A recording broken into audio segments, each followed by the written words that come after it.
दोस्तों, एक सही रिलेशन क्या होता है? एक्चुअल में एक सही रिलेशन वो होता है जिस रिलेशन से आपकी लाइफ में कोई पॉजिटिव चेंज आता है। जैसे आप अपनी लाइफ में रियल में हैप्पीनेस को फील करते हो, महसूस करते हो। लेकिन कई लोगों के रिलेशनशिप में उनके पार्टनर को बार बार हर्ट करते हैं।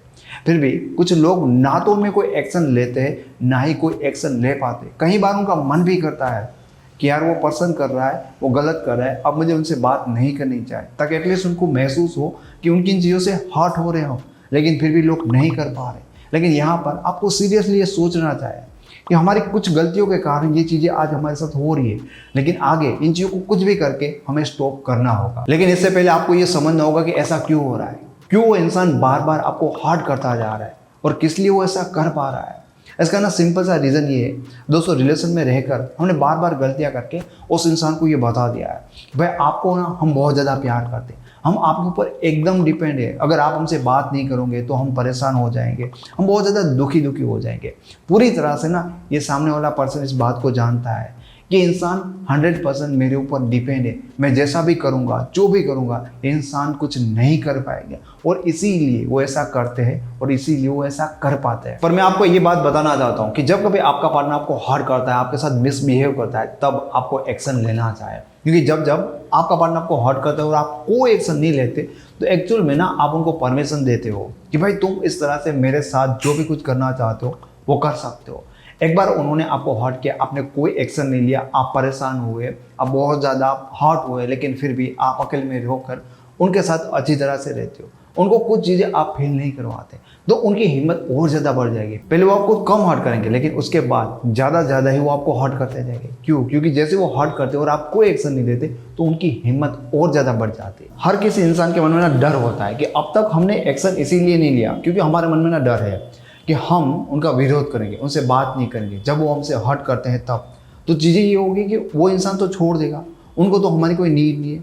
आपको इस बात को समझनी होगी कि जिस इंसान के लिए ये रिलेशन बहुत ज़्यादा इंपॉर्टेंट है, यानी कि आप इस रिश्ते को खोने के लिए कितना डरते हो, तो वो इंसान क्यों नहीं डरता? क्या रियल में उस इंसान को इस रिलेशनशिप की कोई वैल्यू नहीं है? क्या उस इंसान को रियल में इस रिलेशन के टूटने से कोई फर्क नहीं पड़ेगा?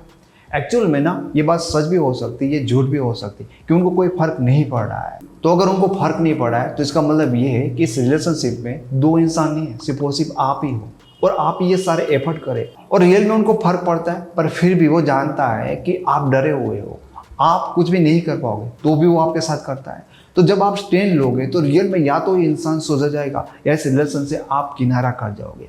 तीसरी चीज़ जो मैं आपको बताना चाहता हूँ कि ज़बरदस्ती आपको इस रिलेशन को घिसना नहीं चाहिए। जिस रिलेशनशिप की आपकी कोई वैल्यू नहीं है, जिस रिलेशनशिप में इस तरह से आपकी कोई रिस्पेक्ट भी नहीं हो रही, तो आप उस रिलेशन के लिए एफर्ट लगा रहे हो, उस रिलेशन के लिए आप बहुत मेहनत कर रहे हो, परेशान हो रहे हो, क्या रियल में इस रिश्ते के लिए आपको इतना सब कुछ लोड लेने की जरूरत है? क्योंकि ज़बरदस्ती आप इस रिश्ते में कितना एफर्ट लगाओगे और कितना लंबा लेकर इस रिलेशन को आप लेकर जा सकते हो, जहाँ पे सिर्फ और सिर्फ सारी की सारी चीज़ें आपको करनी है, वो पेन भी आपको फील करना है, बाद में मनाना भी आपको है, और सारी टेंशन भी आपको ही लेनी है। तो एक जगह तो आगे ऐसी कोई आएगी जहाँ पर ये रिलेशन आप हार कर, आप थक कर छोड़ दोगे।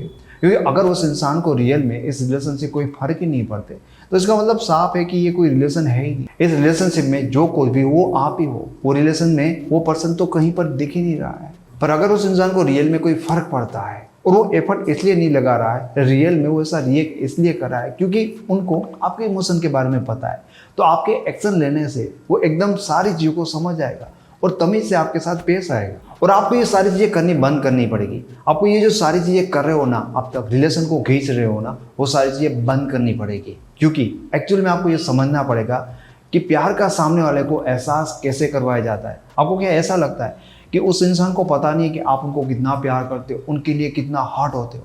आपको क्या लगता है कि वो इंसान नहीं जानता? वो इंसान इन सारी चीज़ों को ना आपसे भी बेहतर जानता है कि जब वो आपके साथ ये सारी चीज़ें करते हो तो आप कितने परेशान होते हो और एक्चुअल में आप उनको कितना प्यार करते हो। फिर भी वो इंसान आपके साथ ऐसी चीज़ें कर रहा है, तो और ज़्यादा एफर्ट लगा के आप और ज़्यादा क्या ही साबित करना चाहते हो?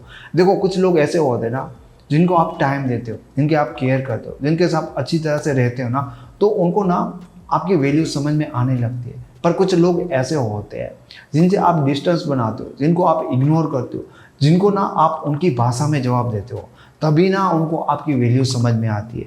तो मेरा तो आपको साफ साफ यही कहना है कि जिस इंसान को जिस भाषा में समझ में आते हैं ना, उनको वो चीज़ें उसी भाषा में समझानी चाहिए। क्योंकि जो इंसान रियल में जेन्युइन होता है ना, वो आपके प्यार से, केयर से, आपके टाइम देने से और आपके डेडिकेशन से समझ आएगा। लेकिन जो इंसान इस भाषा से नहीं समझता ना, तो उनको उनकी भाषा में आपके लिए अब समझाना जरूरी हो गया है। अदरवाइज चीज़ें क्या होगी कि उस इंसान को आपके एफर्ट का, आपके प्यार का, आपकी फीलिंग का कभी एहसास भी नहीं होगा और आप हमेशा इस रिश्ते में परेशान होते रहोगे। Thank you so much.